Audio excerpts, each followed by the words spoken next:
कृपा बिना ना हिले एक भी अणु, लेते हैं श्वास तेरी कृपा से तनो तनो। बखान क्या करूं मैं लाखों के ढेर का, चपटी बहुत मेरे खजाना कुबेर का। हे गंगाधर मुक्ति द्वार ओमकार तू, भोले ओमकार तू, आयो शरण तिहार शंभु तार तार तू। बखान क्या करूं मैं लाखों के ढेर का, चपटी भभूत मेरे खजाना कुबेर का। हे गंगाधर मुक्ति द्वार ओमकार तू, भोले ओमकार तू, आयो शरण तिहारी शंभु तार तार तू। शिव महापुराण की कथा कहती है,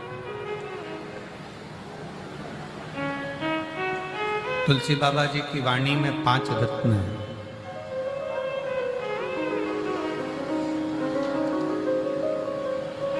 और उसमें तुलसी बाबा जी कहते हैं कि पहला रत्न है संत मिलन।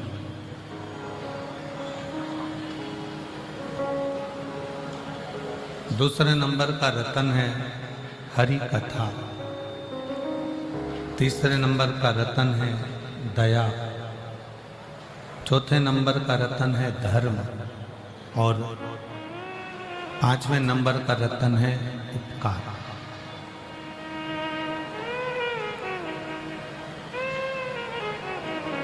और शिव महापुराण की कथा में ये 5 रत्न का दर्शन होता है।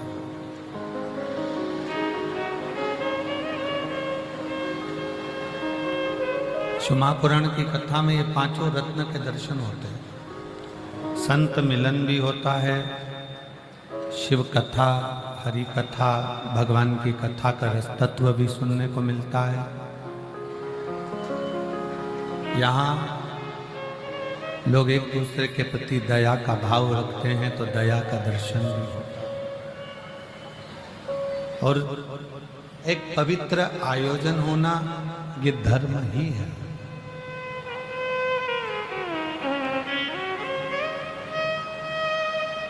और किसी न किसी रूप में उपकार कर देना ये शिव महापुराण का सबसे बड़ा लक्षण है।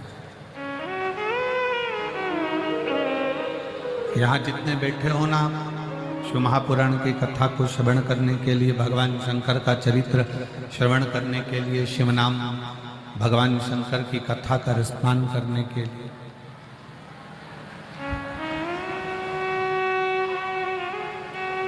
प्रयागराज की भूमि से जब अपने घर को जाओ ना,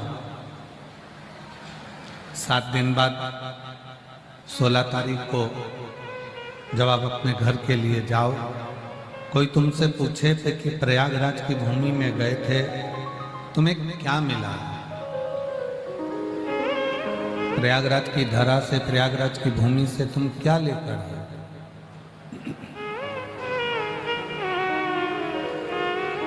प्रयागराज की भूमि से आप क्या प्राप्त कर लाए?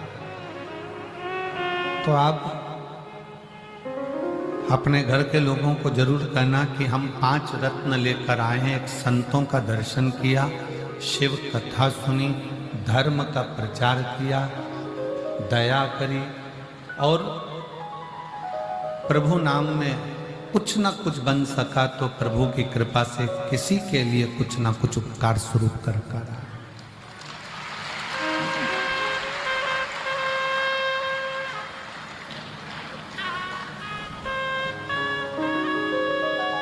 भक्ति का सबसे बड़ा लक्षण क्या है? थोड़ा रिटर्न बढ़ाओ। भक्ति का सबसे बड़ा लक्षण क्या है? आपने बहुत अच्छे कपड़े पहन लिए, ये भक्ति का लक्षण नहीं है। आप मस्तक पर तिलक लगा लिए, त्रिपुंड लगा लिए, ये भक्ति का लक्षण है। भक्ति का सबसे बड़ा लक्षण है अपना हो चाहे पराया हो, किसी के दुख को देखकर उसके दुख में शामिल हो जाना, बस उसके लिए कुछ अच्छा करने का प्रयास करना, ये भक्ति का लक्षण।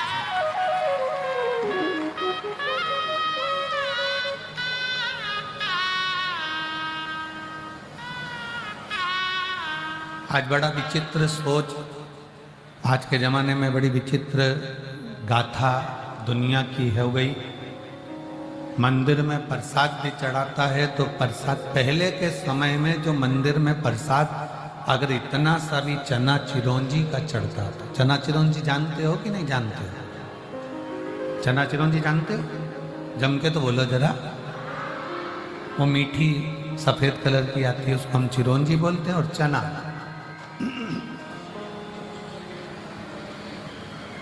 चना और चिरौंजी का जो प्रसाद चढ़ता था, तो पहले के समय में उस प्रसाद को इतना सा भी चढ़ता था तो मंदिर के बाहर लोगों को बांटा जाता था।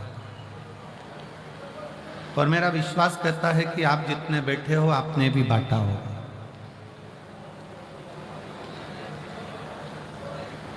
पर आज का समय ऐसा हो गया कि वो प्रसाद भले थोड़ा सा चढ़ाए, 2 किलो चढ़ाए, 5 किलो चढ़ाए, और उसका मन ये करता है कि जितना मैंने चढ़ाया है वो सारा की सारा मेरे साथ मेरे घर तक जाना चाहिए, क्योंकि मैंने चढ़ाया, उसको मैंने चढ़ाया। ये चल रहा है डब्बे, उसको मैंने चढ़ाया, कोई दूसरे ने नहीं चढ़ाया। शिव महापुराण की कथा कहती है कि शिव महापुराण एक बात कहती है कि पंडाल में शिव महापुराण की कथा में आपने भले कावड़ भरने के लिए कोई लोग निकल कर जा रहे हों, उनके लिए भंडारा चला दिया हो, आपके यहाँ मेला लगा हो उसके लिए भंडारा चला दिया हो, पर ये जितने शिव भक्त 7 दिन 5 दिन शिव महापुराण की कथा को श्रवण करते हैं, इन शिव भक्तों का मात्र मुख झूठा करा दिया तो वो एक अलग ही तत्व प्रदान कर देता है, वो अलग ही सुख दे देता है।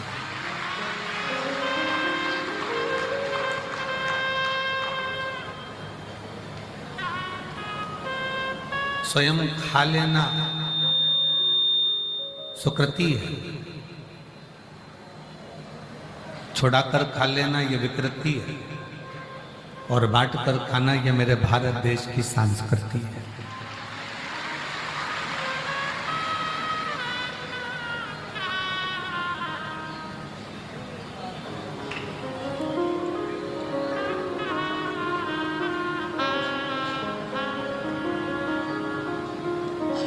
बहुत अंतर आता है। एक पहले हम एक कीर्तन गाया करते थे, बहुत पहले का, आप लोगों के स्मरण में है कि नहीं है वो मालूम नहीं है, परंतु बहुत सुंदर था कीर्तन है।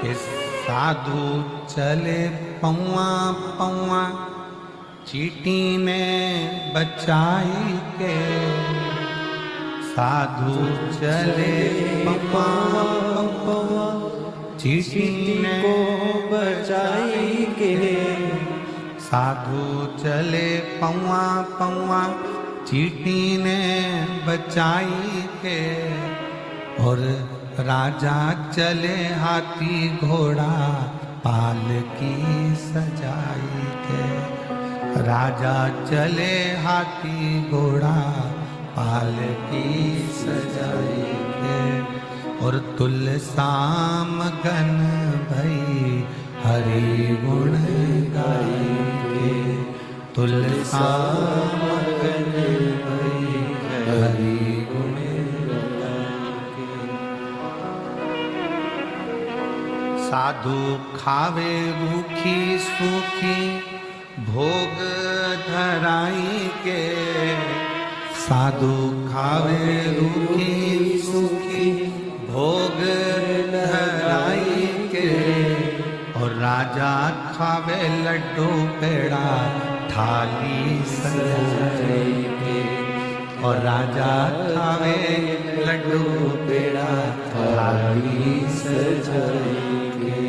और तुलसा मगन हरि गुण गाई के। हरि गुण गाई के प्रभु गुण गाई के।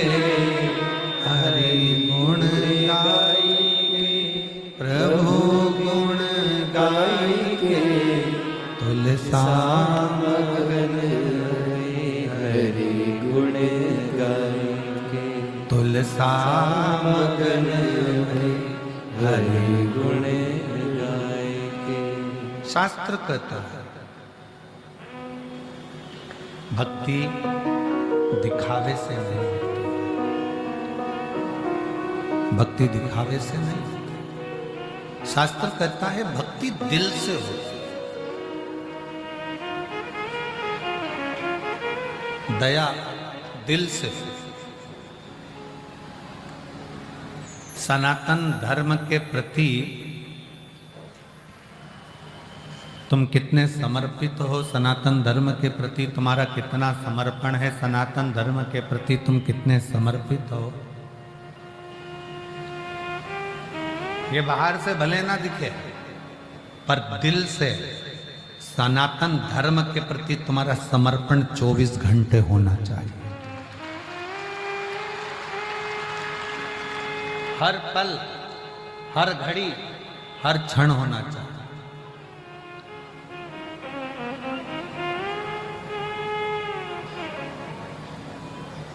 जैसे शिव के जो भक्त होते हैं, शंकर के जो भक्त होते हैं, उन्होंने अपनी सीख बना ली कि हम शंकर की कभी निंदा नहीं सुने और सुनना भी नहीं। शिव निंदा सुनो भी नहीं, ना शिव निंदा करो ना शिव निंदा सुनो। शंकर का जो भक्त होता है, शिव का जो भक्त होता है, शंकर की आराधना करने वाला जो होता है, शिव की आराधना करने वाला जो होता है, वो शंकर की ना निंदा करता है और ना निंदा सुनता है। उसको मालूम है देवऋषि नारद ने शंकर जी की निंदा करी थी तो देवऋषि नारद को बंदर का मुंह लग गया।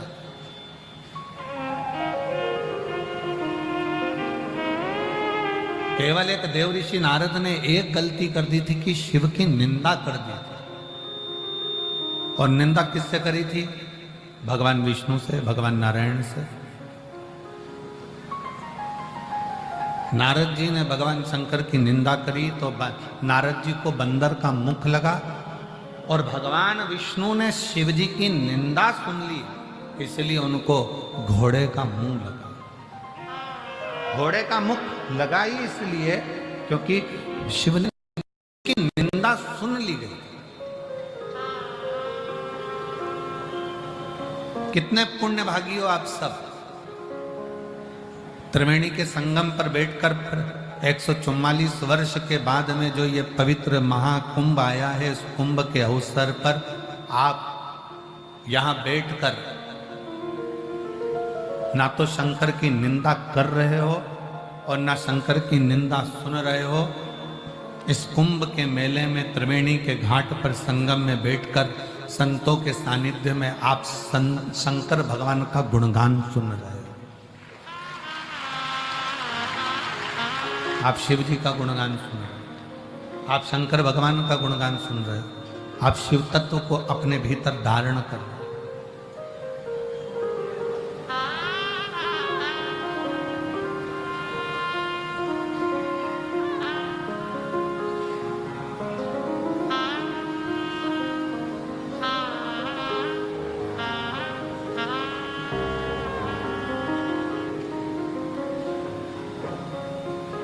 कल वो कोई कह रहा था गुरुजी एक यहाँ पर माला बेचने वाली आई थी और वो माला बेचने वाली आई थी तो वो माला बेचते बेचते इतनी प्रसिद्ध हो गई कि वो हीरोइन हो गई।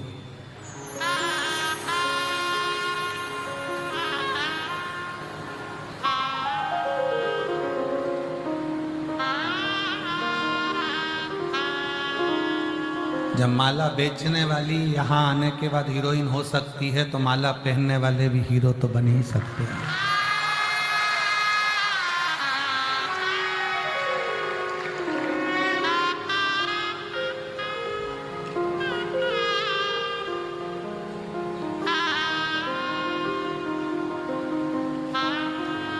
जिसके गले में तुलसी की माला होती है, रुद्राक्ष की माला होती है, वो साधारण नहीं होता।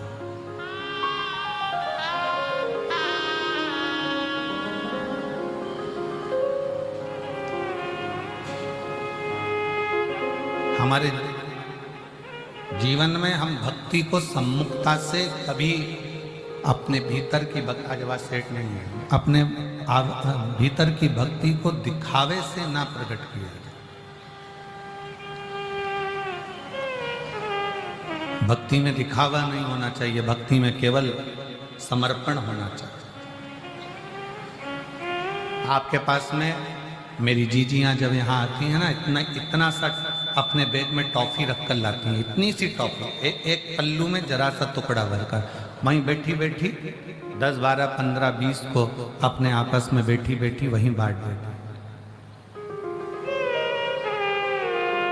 प्रयागराज की मेरी बहनें आती हैं, साथ में अपने डब्बा लेकर आती हैं, डब्बे में थोड़ा सा कुछ भोजन, हलवा, चावल, पोहा बना कर लाती हैं, वो आपस में वहीं बैठकर बांट देते हैं।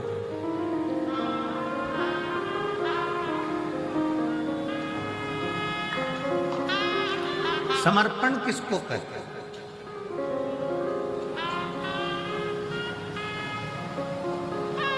करोड़ों की दौलत दे दी, वो समर्पण नहीं है।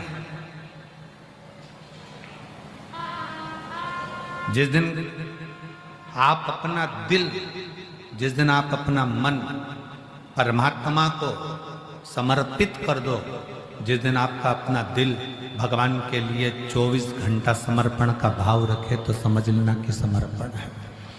और फिर ध्यान देना, भगवान तुम्हारे ना लड्डू के भूखे हैं, भगवान ना तुम्हारे पेड़े के भूखे हैं, भगवान ना तुम्हारे धन के भूखे हैं, और भगवान ना तुम्हारे एक लोटा जल के भूखे।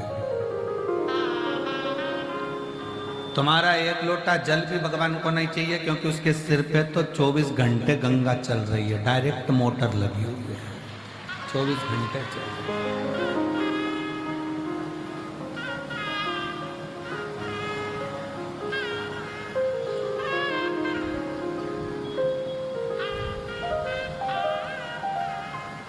एक बार भगवान कृष्ण ने गोपियों से कह दिया था, मुझे वो दो जो मेरे पास में नहीं है। एक गोपी ने कहा भगवान को पीताम्बर का बड़ा शौक है, मैं पीताम्बर दे देती हूँ। भगवान कहते हैं मैं पीताम्बर का करूँगा क्या, मेरे पास पीताम्बर पहले से।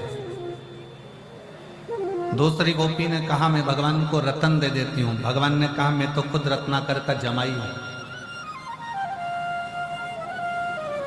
मैं समुद्र का जमाई हूँ।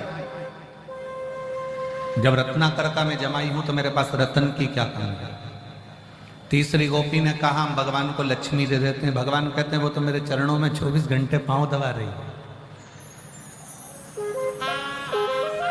फिर किसी ने कहा हम भगवान को 56 भोग दे देते हैं। भगवान कहते हैं मैं तुम्हारे 56 भोग का करूंगा क्या, द्रौपदी के दरवाजे पर जाकर आधा चावल का दाना खाकर 10,000 ब्राह्मणों का पेट भर देता हूं। तुम्हारे अन्न का मुझे करना क्या।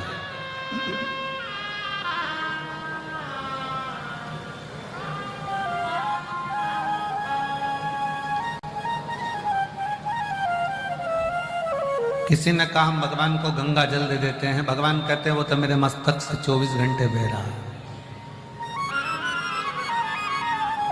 भगवान कहते हैं मुझे वो दीजिए जो मेरे पास में नहीं है। तुम्हारे पास में लाल कलर की साड़ी नहीं है, किसी ने दे दी, तुम लाल कलर की साड़ी की फाल लगाओगी, पीको लगाओगी और चोली सिलवाओगी और उसके बिल्कुल डिजाइन का एक रुमाल उसी कलर का, लाल कलर की चोली, लाल कलर का पीको, लाल कलर की फाल, सब लाल कलर का उसको तैयार करो। और मान लो किसी ने तुमको लाल कलर की अगर साड़ी दी और तुम्हारे पास में पहले से 4-6 साड़ी है तो कोई तैयार करोगी तुम? अरे जम के तो बोलो। नहीं, अच्छी होगी बहू को दे दो, और अच्छी होगी बेटी को दे दो। साड़ी थोड़ी सी भी गड़बड़ होगी तो अपने गांव में जब शिव पुराण या भागवत जी होगी तो पोथी पे चढ़ा दो।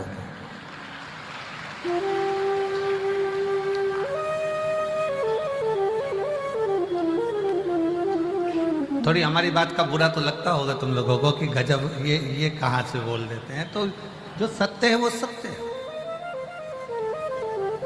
लाल कलर की साड़ी अगर तुम्हारे पास में है तो तुम उसको तैयार नहीं करोगे, पीले कलर की साड़ी अगर तुम्हारे पास में है तो तुम उसको तैयार नहीं करोगे। जो कलर तुम्हारे पास में नहीं है तुम उसको तैयार करोगे। भगवान कहते हैं जो मेरे पास में पहले से है वो मुझे मत दे, जो मेरे पास नहीं है वो मुझे दे। पीताम्बर मेरे पास है मत दे, सोना चांदी हीरा पन्ना मेरे पास में है मत दे, 56 भोग मेरे पास है मत दे। तो किसी ने कहा कि भगवान को कपड़े दे देते। भगवान का एक उंगली उठाई थी और द्रौपदी को 9,999 साड़ी दिया था। खुद की फैक्ट्रियां चल रही हैं, खुद की।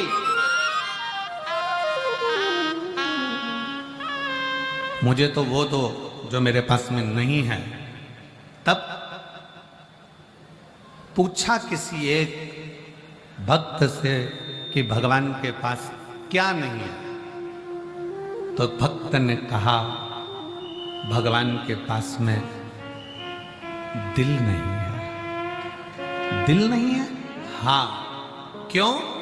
भगवान ने अपना दिल अपने भक्तों को दे दिया, इसलिए भगवान भक्त से अपना दिल मांग रहा। भगवान अपना दिल अपने भक्तों को दे देते हैं, इसलिए हर भक्त से भगवान कहते हैं कि तुम मुझे दिल दो। कल कथा में कहा था विश्वास रखो, हृदय से प्रेम से चित्त लगाकर कथा श्रवण करो। प्रयागराज की भूमि पर आए हो, आज कथा का चौथा दिन हो जाएगा, 3 दिन और बचेंगे और 3 दिन में से भी जो 7वां दिन रहेगा 16 तारीख का, वो सुबह 8 बजे से 11 बजे तक कथा हो जाएगी। 11 बजे आप अपने घर, हम सिरसा हरियाणा पहुंच जाएंगे, वहां कथा चालू हो जाएगी दूसरे दिन 17 तारीख से। विश्वास, एक भरोसा, एक दृढ़ता। और जब आपका विश्वास, आपका दृढ़ता, आपका भरोसा मूल होगा, जब आपका विश्वास मूल होगा तो भगवान मिलेगा। भगवान तुम्हारे एक लोटे जल का भी भूखा नहीं। तुम यह मत सोचना कि एक लोटे जल का तुम नहीं चढ़ाओगी तो भगवान तुम्हारा काम नहीं करेंगे। वो एक लोटे जल का भी भूखा नहीं है। वो एक लोटा जल क्यों बुलाता है? क्या मेरे भगवान कृष्ण को सुदामा की याद नहीं आई थी? क्या भगवान कृष्ण सुदामा को नहीं जानते थे? क्या भगवान कृष्ण सुदामा का दर्द नहीं मिटा सकते थे? क्या भगवान कृष्ण सुदामा के दुख को समाप्त नहीं कर सकते थे? पर भगवान कृष्ण ने सुदामा का दुख कब मिटाया? जब सुदामा तंदूल लेकर आए। भगवान सुदामा का दर्द मिटा सकते थे, भगवान सुदामा का दुख मिटा सकते थे, पर भगवान ने सुदामा का दर्द और दुख जब मिटाया जब वो तंदूल लेकर आया। इसलिए शिव महापुराण की कथा करती है, शबरी अम्बा को नवदा भक्ति का ज्ञान तब दिया जब शबरी अम्बा ने एक बेर भगवान राम जी के सम्मुख में रख दिया। ध्यान देना, हमारा शास्त्र कहता है कि भगवान तुम्हारे धन का भूखा नहीं, भगवान तुम्हारी संपदा का भूखा नहीं, भगवान तुम्हारे वैभव का भूखा नहीं। भगवान तो ये चाहता है कि तू अपने घर से जब कुछ लेकर निकलेगा और मेरे दरवाजे तक आएगा तो मैं भी तेरे दरवाजे तक कुछ लेकर निकलूंगा और तेरे दरवाजे तक पहुंचाने का प्रयास। एक लोटा जल सारी समस्या का हल। भगवान तुम्हारे जल का भी भूखा नहीं है, भगवान तुम्हारे वैभव का भी भूखा नहीं, भगवान तुम्हारे धन का भूखा नहीं, भगवान तुम्हारी संपदा का भूखा नहीं, भगवान तुम्हारी दौलत का भूखा नहीं है। भगवान अगर भूखा है तो निर्मल मन सो मोहि पावा और मोहि छल छिद्र कपट न भावा। तुम्हारा दिल कितना क्लीन है, साफ है, तुम्हारा हृदय भगवान के प्रति कितना समर्पित है, तुम्हारा मन भगवान के प्रति कितना कितना समर्पित है, वो बस ये जानना चाहते हैं।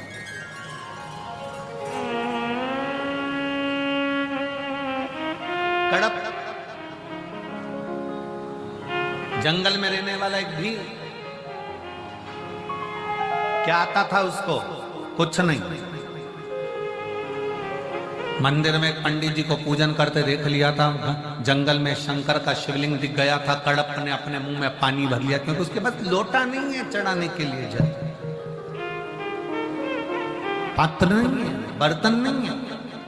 तालाब में मुख लगाकर मुख में पानी भरा, जीव को मारकर मांस लिया,